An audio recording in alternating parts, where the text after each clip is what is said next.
Bonjour les amis et bienvenue dans cette nouvelle vidéo de la série dédiée à Capture One. Aujourd'hui, je vous emmène à Lyon, plus précisément au musée des Confluences où je suis passé en 2016. À l'époque, j'ai pris cette photo avec mon D700 et comme objectif, c'était le 24-120 f4 de chez Nikkor. L'idée de ce développement, c'est que nous allons transformer cette photo, donc comme vous le voyez, prise en plein soleil. Qui dit plein soleil dit gros contraste, surtout avec l'architecture assez anguleuse du bâtiment. Donc nous allons transformer cette photo en un noir et blanc. Un noir et blanc assez péchu et assez contrasté. Alors, première chose que nous allons faire, c'est recadrer notre photo. Je vais aller dans l'outil ici de recadrage, je vais prendre un 16:9. Hop, et je vais la recadrer quelque chose comme... On va reculer ça ici, serrer un peu là, on va partir du coin à droite au niveau de la végétation, pas trop, quelque chose, voilà. Quelque chose comme ça, ça me paraît plutôt pas trop mal au niveau équilibre. Ensuite, nous allons utiliser les corrections pour nettoyer notre image. Alors, comme vous pouvez le voir, j'avais une énorme poussière ici sur la droite, sur mon capteur. Il y a une mouette qui passait juste au-dessus du bâtiment et qui nous a fait une jolie ombre dessus. Donc on va épurer ça en retirant ces deux comme la mouette et son ombre. Et il y avait un event à l'époque, on pouvait encore sortir, qui se passait au musée où il y avait ces grands drapeaux blancs qui sont assez gênants en plein milieu de l'image, d'autant plus si on passe l'image en noir et blanc et on va avoir une grosse zone contrastée ici et c'est pas l'intérêt principal de la photo. Donc, je vais aller chercher mon outil de correction, vous voyez ici. Pas besoin de créer un calque, Capture One va détecter qu'il s'agit d'un outil de correction et va créer automatiquement un calque de correction. On va commencer donc par le plus simple, la grosse poussière qui est là, je dessine le masque et hop, c'est parti. Ensuite, on s'occupe de la mouette. Ça, c'était les deux parties les plus simples. Ensuite, on va s'occuper de l'ombre de la mouette. Donc, je vais prendre... Mon tampon je vais l'agrandir un tout petit peu pour bien englober l'ombre. Je vais cliquer au-dessus, je vais tracer mon masque et je vais laisser faire Capture One qui analyse l'image. Vous voyez, il retrouve à peu près la même symétrie, même plus qu'à peu près. Les petites lignes d'intersection de tous les carreaux de la façade et comme vous le voyez, c'est disparu. Maintenant, on va s'occuper du drapeau. Pareil, on va bien l'englober. Je dessine bien, je relâche et là, on va zoomer un tout petit peu plus pour voir ce qui se passe. Vous voyez, il n'a pas tout à fait bien aligné notre drapeau. Donc ce qu'on va faire, c'est que ça c'est le point source et on va le bouger de façon à venir réaligner. Voilà, vous voyez, le bord de notre rambarde ici, de façon à ne plus la voir.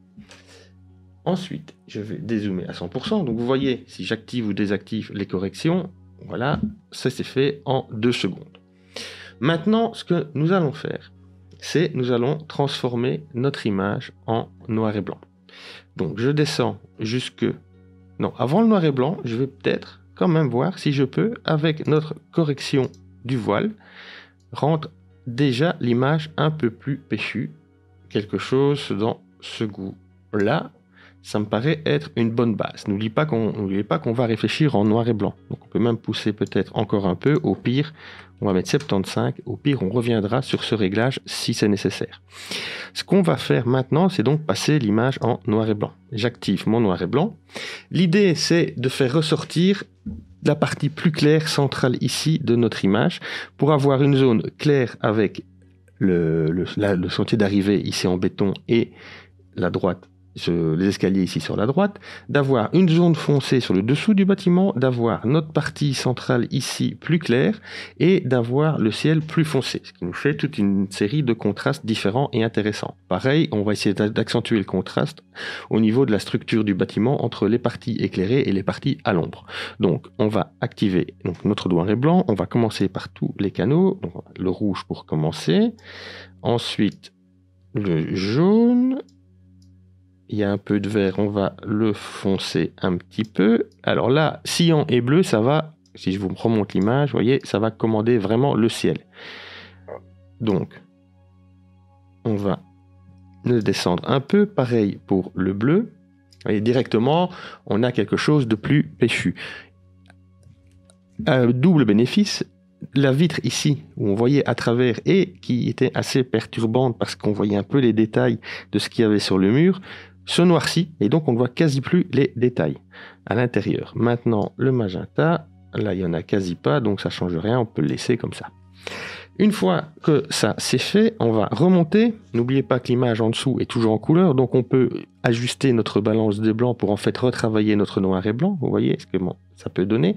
Donc je vais rajouter un peu de bleu. Comme le bleu, dans le noir et blanc, le bleu, on demande qu'il soit foncé, donc plus noir. En rajoutant du bleu, je rajoute du noir. Vous voyez, j'ai d'un coup noirci le haut de mon ciel comme je le voulais. Et au niveau du vert et du magenta, le vert étant en partie dans le cyan, on peut le descendre un tout petit peu pour avoir, voilà, quelque chose dans ce goût-là. Ça me paraît bien comme point de départ. Ensuite, on va rajouter un peu de contraste. On va voir au niveau des ombres. Alors, vous voyez, si j'ouvre les ombres, je fais l'inverse de tout ce que j'ai voulu faire. Donc, au contraire, on va les diminuer un tout petit peu. Alors, je vais activer. Oui, on est un peu bouché sur le haut. Là, c'est pas grave. On veut que ce soit noir. Ici, c'est pas dramatique non plus.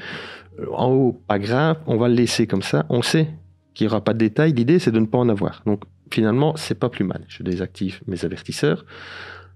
Au niveau des blancs, là, si je remonte mon curseur des blancs, le problème, c'est que j'active, je mets en évidence la partie centrale ici, mais en même temps, je mets en valeur le chemin. Or, je ne veux pas mettre en valeur trop le chemin. Donc, au niveau des blancs, sur le fond, on ne va rien faire. Et pareil pour les hautes lumières. Par contre, on va les travailler en local. Pour les travailler en local, ce que nous allons faire, c'est créer un nouveau calque. On va prendre le pinceau. On va augmenter, retourner donc dans notre onglet HDR, augmenter les blancs et les hautes lumières. Alors les valeurs là, c'est pas grave, on peut toujours revenir pour les changer. Et on va venir dessiner un masque, sans zoomer de trop, dessiner un masque sur notre partie centrale ici, que l'on veut mettre en valeur. Cette partie-là, cette partie-ci. Vous voyez, je ne fais pas super attention pour les bords parce que, il y a déjà, comme vous avez pu le voir juste à l'instant, le masque automatique, le calcul du masque automatique qui est fait par Capture One. Donc, il va détecter les lignes droites et on ne va pas dessiner dessus. Automatiquement, vous voyez, il a détecté mes lignes droites. Je vais afficher le masque. Il a détecté les lignes là. Il ne l'a pas fait là. C'est pas grave parce que maintenant, nous allons aller dans la plage de Luma et mettre un masque de luminosité. Nous allons activer les blancs les plus forts et nous allons exclure les tons foncés jusqu'à avoir une sélection qui nous plaît. Alors je vais volontairement aller un peu plus loin parce que je veux que le dégradé soit un peu plus doux pour pas que ça tranche trop. Ici c'est bien que ce soit net, par contre là autant que ce soit un rien plus doux, quelque chose comme ça, c'est pas trop mal. On va essayer d'englober notre partie là qui est déjà blanche, donc limite c'est pas grave. Et je vois que ici, là, le masque a débordé un peu sur une partie qui doit être plus foncée. Et donc, si je veux tracer une ligne bien droite, je me mets le long. Je fais un clic, j'appuie sur Shift, je reclique là et Capture One me dessine une ligne bien droite. Je vais désactiver le masque et là, vous voyez que maintenant, on peut travailler notre partie la plus claire pour amener la luminosité et le contraste que l'on désire. Donc je vais pousser un peu la luminosité. Ce qui me paraît de base là pas trop mal. Je vais pousser un peu haute lumière. Je vais rajouter encore de la luminosité. Pourquoi pas un petit peu d'exposition pour contraster encore plus. Voilà. N'oubliez pas qu'on est sur quelque chose qui doit être péchu. On l'a décidé dès le départ, qui doit être contrasté, ce qui est le cas ici, de façon à attirer vraiment l'attention et à accentuer, vous voyez, le volume de la tridimensionnalité du bâtiment. Donc là, on est plutôt pas mal. Maintenant, ce qu'on va faire, c'est qu'on va diminuer un petit peu la luminosité de la partie basse. Donc je prends un nouveau calque, je prends mon outil dégradé et je vais tirer un dégradé. Je vais vous afficher le masque. Voilà, un dégradé qui va revenir quelque chose comme ça, dans cette idée-là. Je vais appuyer sur Alt et descendre la barre du haut de mon dégradé pour pas que ça dépasse trop sur mon bâtiment. Et maintenant, on va venir diminuer un peu les hautes lumières et les blancs pour diminuer un peu l'impact de... Donc ça doit être clair, mais moins clair. Donc le sentier d'accès, toute la partie basse de l'image doivent être clairs, mais moins clair que la partie là, qui en plus va être vraiment entourée de tons foncés, donc vraiment attirer l'attention, si c'est bien fait, sur cette partie-là. Ce que je remarque maintenant qu'on a passé l'image en noir et blanc, c'est qu'on pourrait retourner sur le calque de correction et peut-être venir supprimer les petites lampes qui sont là, qui sont des petites perturbations, je trouve, qui n'apportent pas grand-chose, qui détournent plus l'attention, puisque c'est des petits points blancs sur du noir, donc forcément c'est très contrasté et ça attire l'attention. Voilà, 3 petits clics et c'est parti.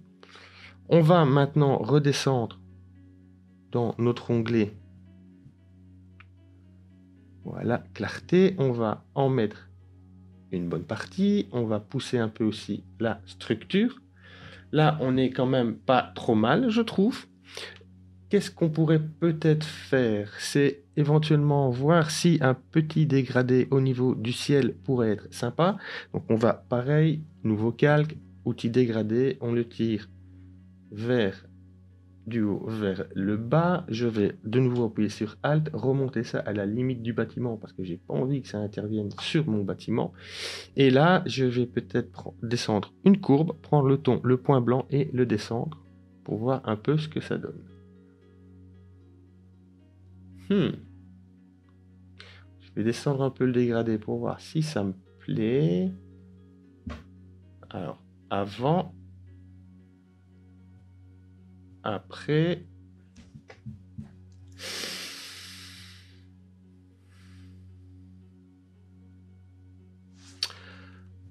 Je suis pas... On va essayer. Descendre le point blanc de la courbe, ça me convient qu'à moitié. On va essayer autre chose, c'est descendre la luminosité. Non. Non plus. Peut-être juste sur cette partie-là. Non. Changer la balance des blancs. Non, je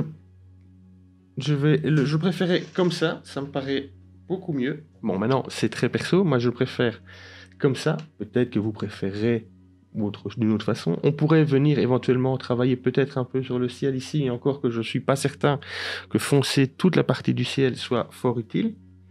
Je pense que, en fait, là, on est, d'après ce que je vois, sur une image qui me paraît plutôt finie. Je vous montre le avant-après. Donc, on est parti de là pour arriver ici. Changement radical. C'est ce qu'on voulait. Un noir et blanc, bien péchu, bien contrasté. C'est de nouveau un traitement assez clivant. Certains trouveront ça trop fort. Après, chacun, on ne peut pas plaire à tout le monde et chacun aimera en fonction de ses goûts. On est maintenant arrivé au bout de cette vidéo. Si ça vous a plu, n'hésitez pas, partagez-la, abonnez-vous à la chaîne, un petit like, un petit abonnement, tout ça, ça nous soutient à toujours vous créer du contenu.